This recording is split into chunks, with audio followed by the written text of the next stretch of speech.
अगर आप भी लेना चाहते हैं देश दुनिया की तमाम जानकारी तो आज ही सब्सक्राइब करें हमारे चैनल को। साथ ही नीचे दिए बेल आइकन को जरूर दबाएं ताकि हर अपडेट आप तक पहुंच सके। नमस्कार, प्रभाव साक्षी के विशेष साप्ताहिक कार्यक्रम जनता मांगे जवाब में आप सभी का स्वागत है। बिहार विधानसभा चुनाव में इस बार मुख्यमंत्री नीतीश कुमार की साख दांव पर है, क्योंकि उनके 15 साल के कामकाज पर विपक्ष ने गंभीर सवाल उठाए हैं। तो वहीं एनडीए को भरोसा है कि सुशासन बाबू की साफ छवि और बिहार में जंगल राज की जगह कानून का राज स्थापित करने का फायदा एक बार फिर मिलेगा। बिहार विधानसभा चुनाव से संबंधित मुद्दों पर हमारे साथ बातचीत के लिए मौजूद हैं जनता दल यूनाइटेड के राष्ट्रीय प्रवक्ता श्री राजीव रंजन प्रसाद जी। राजीव जी, आपका बहुत बहुत स्वागत है कार्यक्रम में। सबसे पहला सवाल यह है कि महागठबंधन ने अपना घोषणा पत्र जारी कर दिया है। तेजस्वी यादव का कहना है कि बिहार में महागठबंधन की सरकार बनी तो पहली कैबिनेट में 10 लाख लोगों को नौकरी देने का फैसला होगा। इसके अलावा घोषणा पत्र में और भी कई लोक लुभावने वायदे किए गए हैं। इस पर जनता दल यूनाइटेड की क्या प्रतिक्रिया है?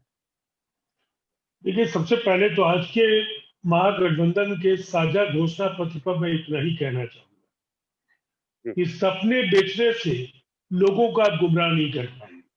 जो आपका इतिहास है वो इसकी इजाजत नहीं देता है। हम 10 लाख नौकरियों की बात करते हैं और बिहार के 15 वर्षों का जो आपका शासन रहा है उसमें 10 वर्ष झारखंड बिहार के साथ था और आपने 95,000 नौकरियां उन 15 वर्षों में दी।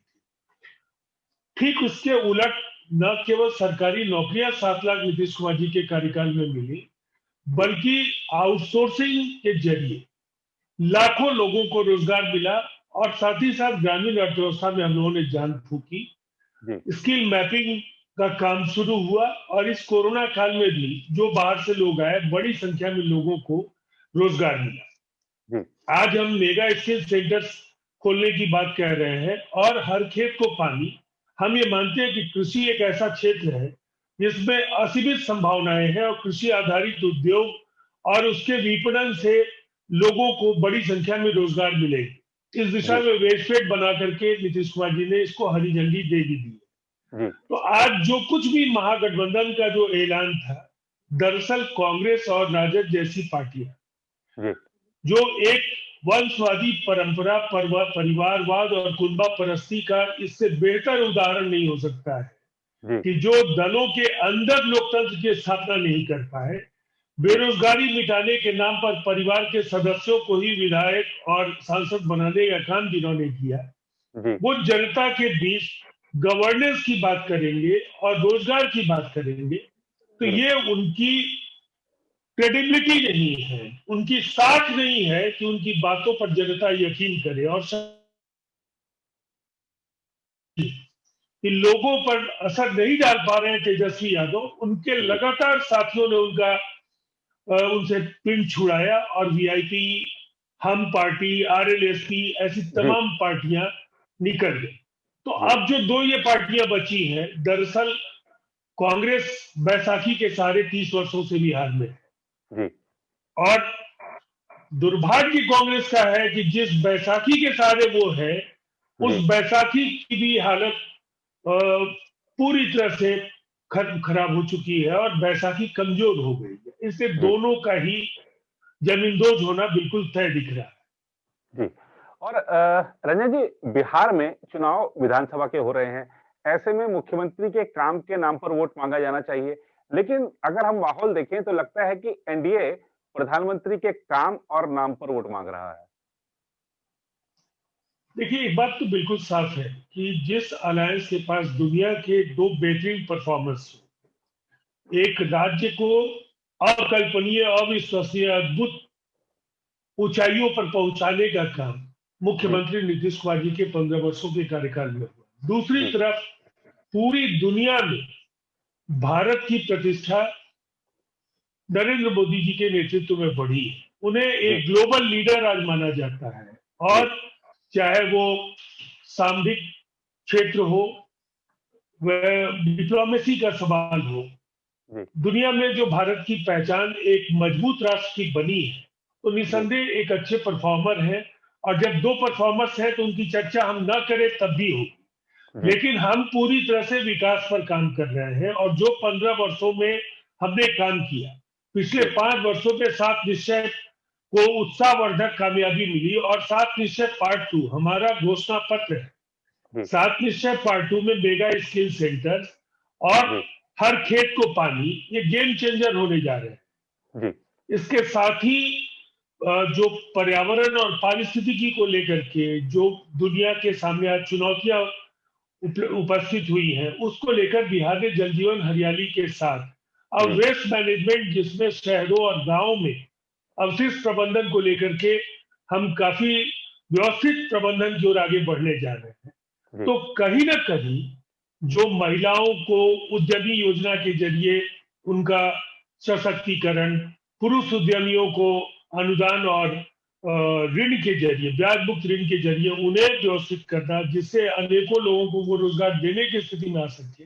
तो हमारी मुकम्मल जो तैयारी है वो विकास को लेकर के दिखती है और आगे भी जो विजन डॉक्यूमेंट है नीतीश कुमार जी का, वो सिर्फ विकास और विकास ही है। जी, और मोदी नाम का सहारा सिर्फ एनडीए को ही नहीं, चिराग पासवान को भी है। उन्होंने खुद को प्रधानमंत्री का हनुमान बताया है। यह भी कहा है कि जरूरत पड़ने पर अपना सीना चीर कर दिखा दूंगा। इस पर आपकी क्या प्रतिक्रिया है? और ये भी जानना चाहेंगे कि कुछ भ्रम है क्या? हालांकि बीजेपी के नेता भी अब खुलकर उनका विरोध कर रहे हैं, कुछ भ्रम की स्थिति है क्या? और हनुमान बताएं, तो आपकी प्रतिक्रिया जानना चाहेंगे। भारतीय जनता पार्टी ने उनकी उम्मीदों पर पानी फेर दिया। वो लोगों को गुमराह करना चाहते थे। पहले उन्होंने कहा हम प्रधानमंत्री जी के फोटो के साथ जाएंगे। भारतीय जनता पार्टी ने कहा फोटो आप इस्तेमाल नहीं कर सकते, अगर करेंगे तो हम इलेक्शन कमीशन हो जाएंगे। उसके बाद भी जब वो एक तरफा प्यार का इजहार करते रहे, तब फाइनली भारतीय जनता पार्टी ने उनको वोट कटवा कहा। और दरअसल ये बिहार के चुनाव का यही सार है।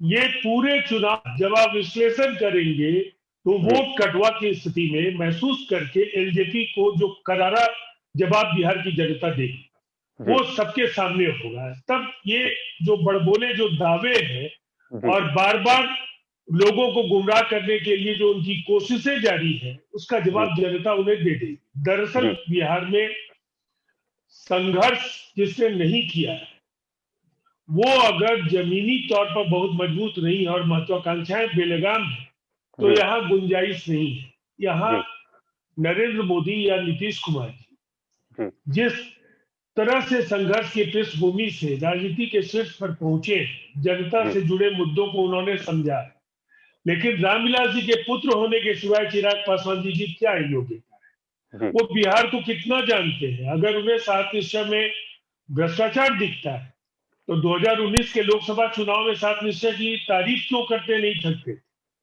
और इसी सरकार में उनके चाचा जी पशुपति पारस जी के लिए उन्होंने मंत्री परिषद में जगह मांगी, उन्हें काउंसिल में जगह मांगी। अगर नीतीश कुमार जी के व्यक्तित्व, कृतित्व, सरकार की उपलब्धियों पर विश्वास नहीं था, तो सरकार में हिस्सेदारी और विधान परिषद की सदस्यता और लोकसभा में साथ लड़ करके हमारे कार्यक्रमों की तारीफ, ये अवसरवादी राजनीति नहीं है तो और क्या है?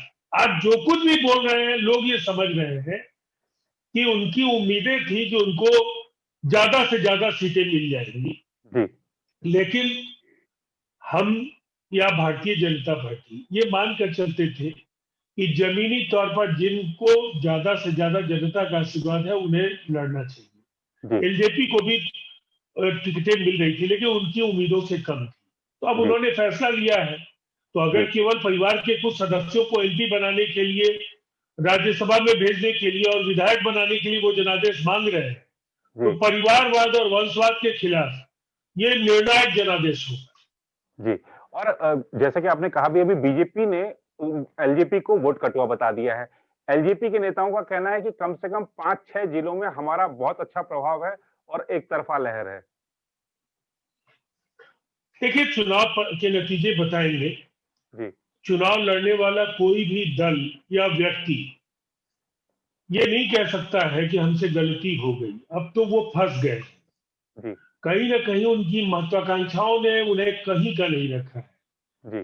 एक जो उनकी जगह हो सकती थी यूनियन कैबिनेट में, या क्या होता मैं नहीं जानता, ये प्रधानमंत्री जी का प्रेरोगेटिव है, लेकिन एनडीए के अंदर रह करके उनके जीतने के स्ट्राइक रेट बेहतर हो सकते थे। लेकिन उन्होंने जो रास्ता चुना है वो कहीं ना कहीं जमीन से जुड़ा राजनेता ऐसा अपरिपक्व निर्णय नहीं ले सकता था।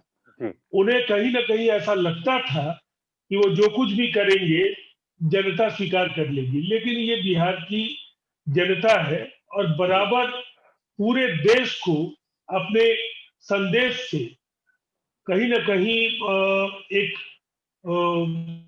ऐसा ऐसी कोशिश बिहार ने की है कि लोगों को बिहार के फैसले पर कभी निराशा नहीं।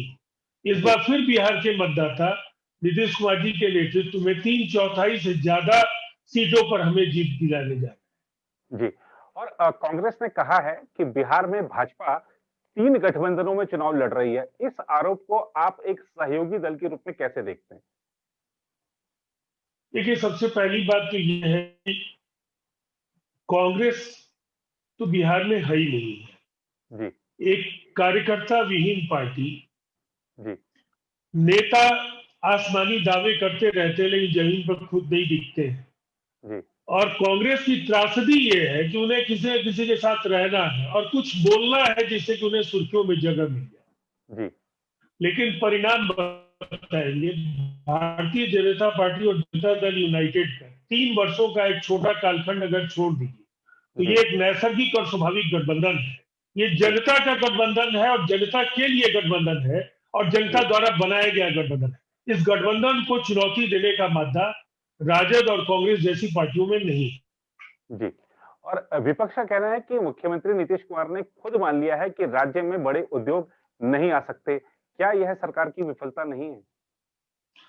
देखिए, पहली बात तो ये है कि कई बातों को तोड़ मरोड़ करके रखने का ये तरीका है विपक्ष का। आज इनोवेशंस के मामले में, इनोवेटिव आइडियाज के मामले में जो इंडेक्स बना है स्टार्टअप का, उसमें बिहार पहले नंबर पर। लगातार बिहार का औद्योगिक विस्तार हो रहा है, उद्योग लग रहे हैं और बिहार छोटे छोटे उद्योगों का एक व्यापक जो एक मानचित्र है बिहार का, उस पर वो आपको उद्योग दिखने लग रहे हैं। इस तरह से इस कोरोना संकट में भी स्किल मैपिंग के जरिए लोगों के हुनर को पहचाना गया और लोगों को नौकरियां दी जा रही है।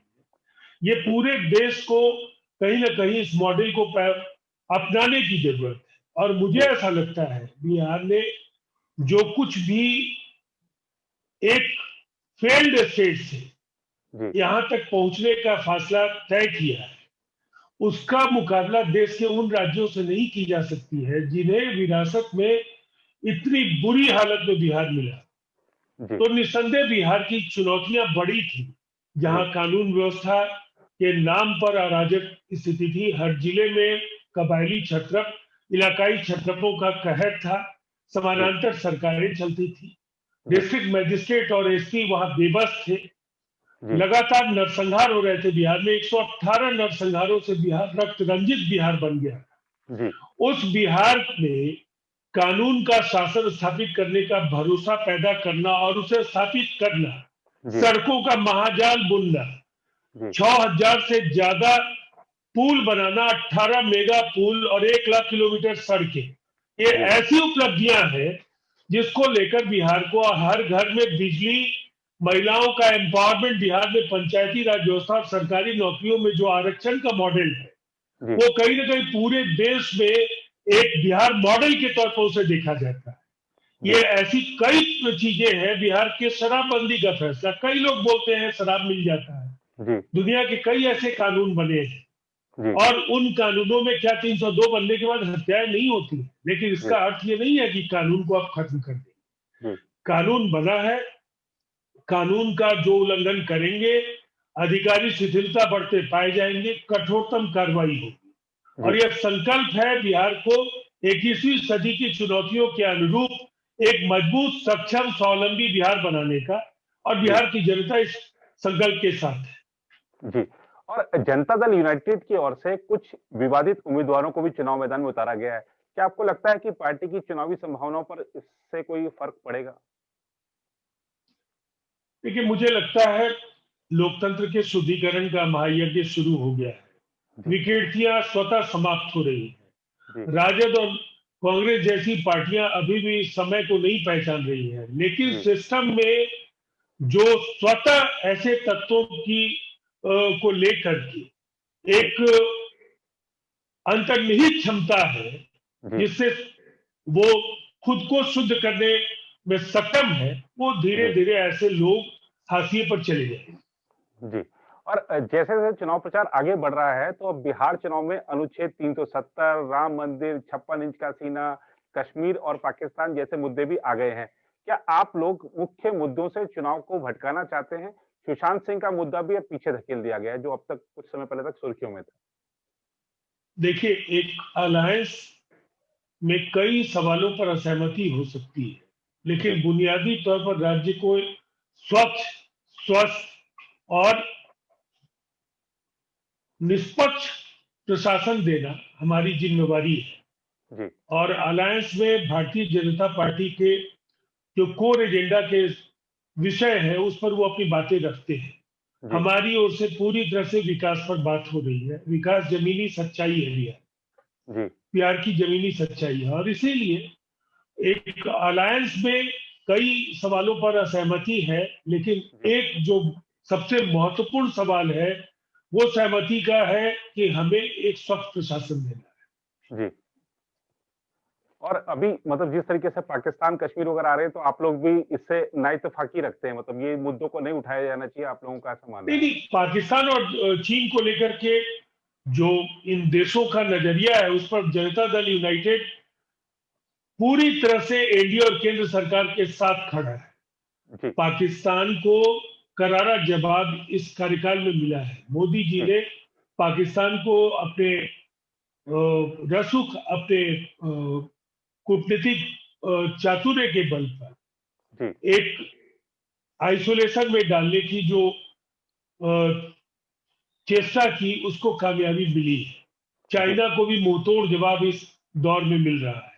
तो ऐसे सवाल लाए या ना लाए जाए, लेकिन वो चले आते हैं, इसलिए कि चुनाव बिहार में हो रहा है लेकिन देश में कई घटनाएं साथ साथ चलती हैं, और वेब पोर्टल और इलेक्ट्रॉनिक मीडिया के जरिए वो सवाल सबों के जहन पर छा जाते हैं। तो उन सवालों की प्रासंगिकता पर कोई प्रश्न चिन्ह लगाए जाने का औचित्य नहीं है। वो सवाल भी मौजूद है और उस पर हम लोगों का स्टैंड बिल्कुल एनडीए के साथ है। जी। और जाले सीट पर कांग्रेस ने मस्कूर अहमद उस्मानी को अपना उम्मीदवार बनाया है। भाजपा का आरोप है कि कांग्रेस ने जिन्ना के समर्थक को टिकट दिया है। आपकी पार्टी इस मुद्दे पर क्या कहना चाहती है? मुझे ऐसा लगता है कि विवादित पृष्ठभूमि के उम्मीदवारों से राजनीतिक दलों को दूरी बरतनी चाहिए, लेकिन ये कांग्रेस का मसला है, जनता तय करेगी और जनता जागरूक है, इस पर अपना जनादेश देगी। जी। मुख्यमंत्री नीतीश कुमार ने अपनी जनसभा में कहा है कि पिछले 15 वर्षों में बिहार में स्थितियां बदली हैं और विपक्ष को काम करने की आदत और समझ नहीं है, जबकि तेजस्वी यादव कह रहे हैं कि नीतीश कुमार थक चुके हैं और बिहार को संभाल नहीं पा रहे हैं। नीतीश कुमार जी तेजस्वी यादव से आज भी ज्यादा ऊर्जावान है, संकल्पित है। उनके अंदर अनुभव के साथ जो ओजस्विता है और जो एक विजन है वो तेजस्वी यादव के बस का नहीं है। तेजस्वी यादव आज भी जनता से जुड़े सवालों पर जो पलायनवादी नजरिया रखते हैं उसका कई बार उन्होंने पूर्व में परिचय दिया है।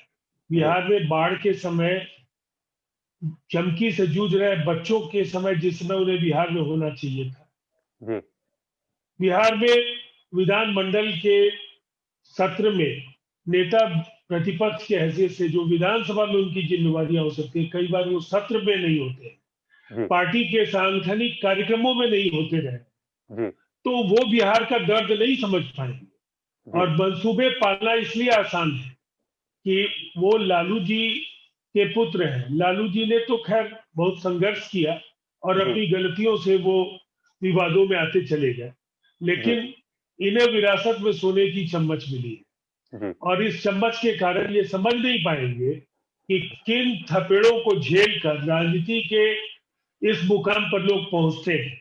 और इसीलिए उनको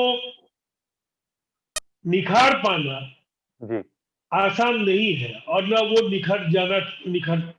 निखरना चाहेंगे, इसलिए कि जनता से जुड़े सवालों पर एक बहुत ज्यादा ना उनका अध्ययन है और ना उन्हें उन पर जनता का भरोसा है। जी। रंजन जी, आपसे अंतिम सवाल ये है कि जैसे आपने अभी विश्वास जताया कि एनडीए की सरकार बनेगी, हो सकता है ये बात सही भी हो जाए। लेकिन एक प्रश्न लगता है कि अनुत्तरित रह जाएगा, जैसे फ़िल्म बाहुबली ने एक प्रश्न छोड़ा था कि कटप्पा ने बाहुबली को क्यों मारा? उसी तरह बिहार चुनाव में एक प्रश्न अब तक अनुत्तरित है कि जदयू ने गुप्तेश्वर पांडे को टिकट क्यों नहीं दिया? देखिए, गुप्तेश्वर पांडे जी की सीट भारतीय जनता पार्टी के हिस्से में गई, और जी, अलायंस की राजनीति में ये ऐसा कई बार होता है। जी, इसका उदाहरण मैं स्वयं हूं कि मेरी सीट भी भारतीय जनता पार्टी के पास गई। जी, तो जी, इन स्थितियों में जो भी सार्वजनिक जीवन में आता है, उसे धैर्य के साथ जी, अपनी बारी का इंतजार करना चाहिए। जी, जी। जी, बारीक इंतज़ार करना चाहिए और क्योंकि वैसे आपसे मैंने बोल दिया था अंतिम प्रश्न है, लेकिन अब एक प्रश्न और निकल आया। आप कायस्थ महासभा से भी जुड़े रहे हैं और समाज में काफ़ी हद तक आप समाज सेवा के कार्य करते रहे हैं। बांकीपुर को लेकर आपका अपना क्या मत है? क्योंकि माना जा रहा है कि कांग्रेस ने वहाँ पर कायस्थों का क्योंकि बाहुल्य है, तो इसलिए उतारा है लव सिन्हा को। आपको लगता है कि एक बम्बई से आए युवक जो कि शायद उससे पहले चुनाव के अलावा कभी दिखते नहीं हैं वहाँ पर, उनको वहाँ पर कुछ समर्थन मिलेगा? बांकीपुर को लेकर आपका मैं जानना चाहूँगा नज़रिया। देखिए, पहली बात तो ये है कि मैं आपको अभी कायस्थ महासभा के अध्यक्ष के रूप में आपसे बात नहीं कर रहा। जी, जी, नहीं मैं एक क्योंकि आप मैं जुड़े रहे हैं उस नाते राष्ट्रीय मैंने जनतांत्रिक जी, गठबंधन के एक घटक का प्रवक्ता हूं। जी, जी, आधिकारिक स्थिति यह है कि एनडीए के उम्मीदवार वहां नितिन नवीन है। जी, जी, कई बार वो वहां से वो चुनाव जीते हैं, जी, और निसंदेह पटना की और बिहार की सीटों पर जी, एनडीए की लहर है, जी, और बहुत कुछ फर्क नहीं पड़ने जा रहा। जी। बहुत धन्यवाद रंजन जी, आपने काफ़ी प्रखरता के साथ अपनी सरकार के बातों को रखा, जो उनकी उपलब्धियाँ हैं उनको रखा, विपक्ष पर भी निशाना साधा। देखना होगा कि चुनाव प्रचार कैसे आगे बढ़ता है और आपने कहा कि चूँकि जो सामयिक मुद्दे हैं वो भी साथ-साथ चलते हैं, सरकार के कामकाज के साथ-साथ उन मुद्दों के साथ-साथ भी चलते हैं। देखना होगा कि आगे प्रचार कैसे बढ़ता है। फिलहाल आज के कार्यक्रम में इतना ही। बाकी देश दुनिया की खबरों के लिए बने रहें आप प्रभा साक्षी के साथ।